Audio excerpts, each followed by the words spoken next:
नमस्कार, आपके साथ मैं हूं ज्योत्सना पाटनी। वाराणसी में ज्ञानवापी केस में सुनवाई एक दिन के लिए टल गई है, लेकिन मथुरा के श्री कृष्ण जन्मभूमि ईदगाह केस में हिंदू पक्ष को बड़ी कामयाबी हाथ लगी है। मथुरा की निचली अदालत ने श्री कृष्ण जन्मभूमि परिसर से ईदगाह हटाने वाली याचिका मंजूर कर ली है। अब इस पर सिविल कोर्ट में सुनवाई होगी। निचली अदालत ने हिंदू पक्ष की याचिका खारिज कर दी थी, लेकिन सिविल कोर्ट में रिवीजन पिटीशन मंजूर कर ली गई है, जिसके बाद अब पूरे मामले में नए सिरे से सुनवाई होगी। हिंदू पक्ष ने अपनी याचिका में श्री कृष्ण जन्मभूमि परिसर की 2.37 एकड़ जमीन पर बने शाही ईदगाह को हटाने की मांग की है।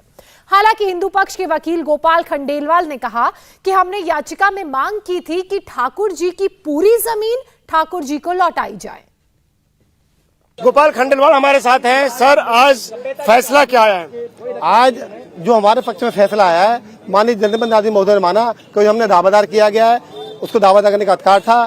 ठाकुर जी की प्रॉपर्टी को हमने कंप्रोमाइज को चैलेंज किया, उसको भी राइट है, और कोर्ट ने माना कि हमको दावा करने का अधिकार है। लोअर कोर्ट के जजमेंट को निरस्त किया गया। हमारा सूट लोअर कोर्ट में प्रोसीड होगा और आगे फर्दर हम तय करेंगे कि इसमें क्या स्टेप लिए जाए। आगे का स्टेप क्या होगा आपका? आगे के स्टेप देखिए, ये सब बैठ के तय करेंगे आगे क्या स्टेप, क्योंकि हमारा सूट लीडिंग सूट है। हमारा सूट सब पर प्रोसीड करेगा तो हम लोग तय करेंगे, क्योंकि हमारे सूट की कोई भी प्रोसीडिंग इफेक्ट करेगी सारे मुकदमा को। निचली अदालत ने जो आप लोग की याचिका खारिज कर दी थी, उसको आज अलाउ कर दिया गया। अलाउ कर दिया। ठाकुर जी की बहुत बड़ी जीत है, और कोर्ट ने माना कि हमको दावा करने का अधिकार है। हमारा रिवीजन स्वीकार किया गया। तो निचली अब जो भी बहस होगी अब निचली अदालत में होगी। सारी प्रोसीडिंग लोअर कोर्ट में चलेगी। क्या सर्वे को लेकर को आप लोगों ने मांगी थी? सर्वे कराया? सर्वे का कोई इश्यू नहीं था हमारे पास। ये लोग सर्वे की बात कहते हैं, गलत कहते हैं। सर्वे का इश्यू इस समय हमारे पास कोई भी नहीं था। आप लोग क्या दावा था, एक बार हमें बता दीजिए। दावा हमारा था। दावा हमारा ये था कि ठाकुर जी की प्रॉपर्टी के संबंध में सो कॉल्ड कंप्रोमाइज किया गया है, इलीगल किया गया है, और कंप्रोमाइज को निरस्त किया जाए। ठाकुर जी की प्रॉपर्टी ठाकुर जी को वापस दिलाई जाए। आप कहते हैं कि 13.37 एकड़ की जो पूरी जमीन है, भूमि है, वो आप लोगों की है? वो हमारी है। जो कंप्रोमाइज ठाकुर जी की प्रॉपर्टी का हुआ, ठाकुर जी एक माइनर है और Thakur ji property compromise illegal रूप से हुआ, अकॉर्डिंगली हमने सूट फाइल किया है और कोर्ट ने माना हमको दावा करने का अधिकार है। उम्मीद क्या करें, कब से इस मामले पर सुनवाई होगी? अब कल बताएंगे आपको, फर्दर क्या रही है। अब आपको बताते हैं कि मथुरा का दरअसल पूरा मामला है क्या। इस मामले में 6 लोगों ने पिटीशन फाइल की थी, जिसमें यह कहा गया है कि मथुरा में श्री कृष्ण विराजमान की कुल 13.37 एकड़ जमीन है। इसमें करीब 10.5 एकड़ जमीन पर श्री कृष्ण जन्मभूमि मंदिर बना हुआ है, जबकि शाही ईदगाह मस्जिद के पास 2.84 एकड़ जमीन है। याचिका में यह मांग की गई है कि इस 2.84 एकड़ जमीन को मुक्त कराकर श्री कृष्ण जन्मभूमि को इसे सौंप दिया जाए। हिंदू पक्ष के वकीलों का कहना है कि अब सिविल कोर्ट में इस मामले की सुनवाई चलेगी। सिविल कोर्ट का जो भी आदेश होगा वो सभी को मंजूर होगा। श्री कृष्ण जन्मभूमि के वकील मुकेश खंडेलवाल हमारे साथ हैं। सर, आज का दिन बेहद खास है। फैसला आप लोगों के पक्ष में है? फैसला प्लेंटिफ के पक्ष में गया है। लोअर कोर्ट के द्वारा यह माना गया था कि प्लेंटिफ को बात प्रस्तुत करने का अधिकार नहीं है। उस आदेश के अंगेस्ट में प्लेंटिफ के द्वारा जनपद न्यायाधीश मथुरा के यहाँ रिवीजन फाइल किया गया था, जो आज स्वीकार कर लिया गया है। लोअर कोर्ट में फाइल आगे चलेगी। तो आपको लगता है कि जो पहले खारिज हो गया था, आप लोगों का दावा मजबूत होता, जो सुनवाई होगी तो सारे साक्ष्य, सारी बातें आप लोग सामने रखेंगे? ये सब बातें प्लेंटिफ को साबित करनी है। जन्म स्थान से पक्षकार बनाया गया है। हम लोअर कोर्ट में अपना जवाब दाखिल करेंगे और जो न्यायालय का निर्णय होगा वो सभी को मान्य होगा।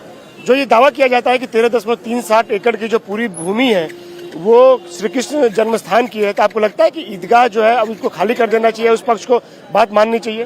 13 एकड़ 37 डेसिमल को राजा पटनीमल जी के द्वारा ऑक्शन के माध्यम से परचेज किया गया था। आज भी रेवेन्यू रिकॉर्ड्स में, नगर निगम के रिकॉर्ड्स में ट्रस्ट का नाम चला आ रहा है और टैक्स सारा ट्रस्ट जमा करता है। लेकिन ईदगाह पक्ष का कहना है कि जो समझौता हुआ था 1968-1969 का, उसके हिसाब से तक मामला खत्म हो जाना चाहिए। ये सब न्यायालय तय करेगी, इस बारे में हम कुछ नहीं कर सकते। अभी सब न्यायालय पेंडिंग है। शुक्रिया हमसे बात करने के लिए। कैमरा राजेश्वर के साथ अनंत प्रकाश पांडे, इंडिया टीवी, मथुरा। 25 सितंबर 2021 की याचिका में क्या दावा किया गया था, अब आपको वो भी बताते हैं। दावा दरअसल ये किया गया था कि मंदिर गिराकर मस्जिद का निर्माण कराया गया, और ये हुआ औरंगजेब के वक्त में, जब औरंगजेब ने मंदिर गिराकर मस्जिद बनाने का फरमान जारी किया।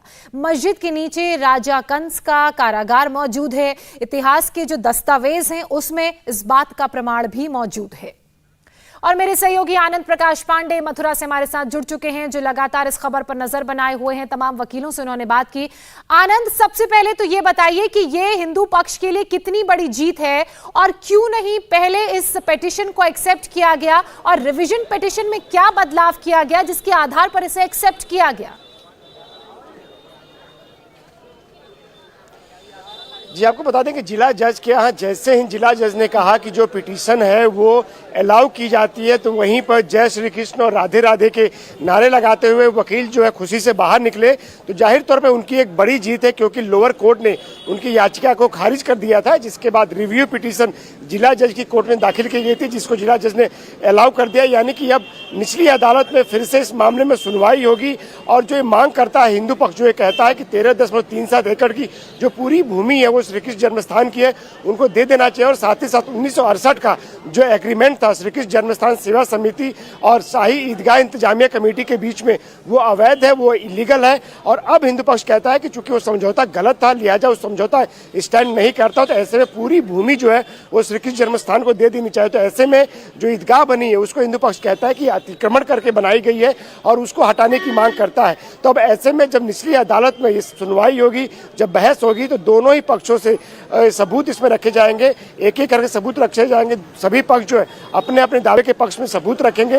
लेकिन ये जरूर है कि आज जो फैसला आया, एडमिट किया गया है, अलाउ किया गया है, इसको लेके हिंदू पक्ष जो है खासा उत्साहित है और वो उत्साह उनकी बातों में भी नजर आ रहा है। बहरहाल बहुत शुक्रिया आपका आनंद, तमाम जानकारी, तमाम अपडेट्स के लिए। तो आनंद बता रहे हैं कि हिंदू पक्ष इस फैसले से कितना उत्साहित है। हालांकि ये पूरा मामला कोर्ट में अभी चलेगा, दोनों ही पक्षों की दलीलें सामने आएंगी। वहीं ज्ञानवापी के बाद अब मथुरा में मस्जिद और मंदिर की कानूनी लड़ाई शुरू हो गई है, जिसके बारे में हम आपको बता भी रहे हैं। मथुरा की जिला अदालत ने सूट चलाने की इजाजत दे दी है। कृष्ण जन्मभूमि से सटी ईदगाह मस्जिद को हटाने की याचिका पर अदालती कार्यवाही का रास्ता साफ हो गया है। अब देखना यह है कि आगे चलकर यह कानूनी लड़ाई क्या रूप लेती है। राम जन्मभूमि मंदिर के एक पक्षकार महेंद्र प्रताप सिंह ने इसे सेमीफाइनल में मिली जीत करार दिया है। महेंद्र प्रताप सिंह से इंडिया टीवी संवाददाता आनंद प्रकाश पांडे ने बात की, सुनिए। मथुरा मामले के एक पक्षकार महेंद्र प्रताप सिंह हमारे साथ हैं। आज जो फैसला आया है, क्या कहेंगे आप उसको लेकर? देखिए, एक तरह से ये सेमीफाइनल था और सेमीफाइनल में जीत हुई है। इसमें सभी प्रतिवादीगण के द्वारा प्लेसेस ऑफ बर्थ एक्ट 1991 को रखा गया, लिमिटेशन एक्ट को रखा गया।